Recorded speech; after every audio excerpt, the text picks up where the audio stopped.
चला तर मग आज बनवूया पारंपरिक गोड शिरा एकदम सोप्या पद्धतीने. हा शिरा असतो खूपच चविष्ट, एकदम सुगंधी आणि अगदी पारंपरिक. आणि याची खास चव येते केळी, भरपूर तूप आणि वेलचीमुळे. सगळ्यात आधी शिऱ्यासाठी काय काय लागतं ते बघूया. आणि हो, चव वाढवण्यासाठी आपल्याला लागतील हे पदार्थ. चला सुरू करूया. सगळ्यात महत्वाची पायरी म्हणजे रवा भाजणं. एका कढईत साधारण 2 चमचे तूप घ्या आणि मंद आचेवर गरम करा. तूप वितळलं की त्यात रवा घाला आणि छान परतून घ्या. रव्याचा मस्त सुगंध सुटेपर्यंत आणि रंग बदलेपर्यंत भाजायचा आहे. आता पुढची पायरी ड्रायफ्रूट्स परतून घेऊया. एका चमचा तुपात काजू, बदाम आणि मनुके हलकेसे परता आणि बाजूला काढून ठेवा.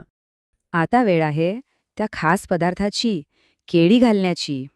आपण जी केळी चिरून ठेवली आहे ती भाजलेल्या रव्यात घालायची. आणि केळी मऊ होईपर्यंत म्हणजे साधारण 1-2 मिनिटं परता. आता रवा शिजवायचा आहे, म्हणजे शिरा एकदम मऊ होईल. एक लक्षात ठेवा, गरम पाणी किंवा दूध हळूहळू घाला आणि सतत ढवळा. रवा शिजलाय, आता साखर आणि तूप घालून शिऱ्याला पूर्ण करूया. रव्यानं सगळं पाणी शोषून घेतलं की त्यात साखर टाका. साखर घातल्यावर तुम्हाला वाटेल की अरे, शिरा तर पातळ झाला.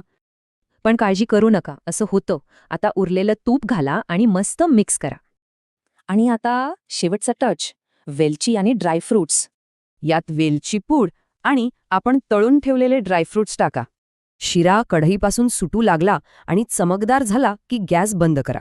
हा गरमागरम शिरा नाश्त्याला, प्रसादाला किंवा सणासुदीला एकदम मस्त लागतो. मग वाट कसली बघताय? नक्की करून बघा ही सोपी रेसिपी.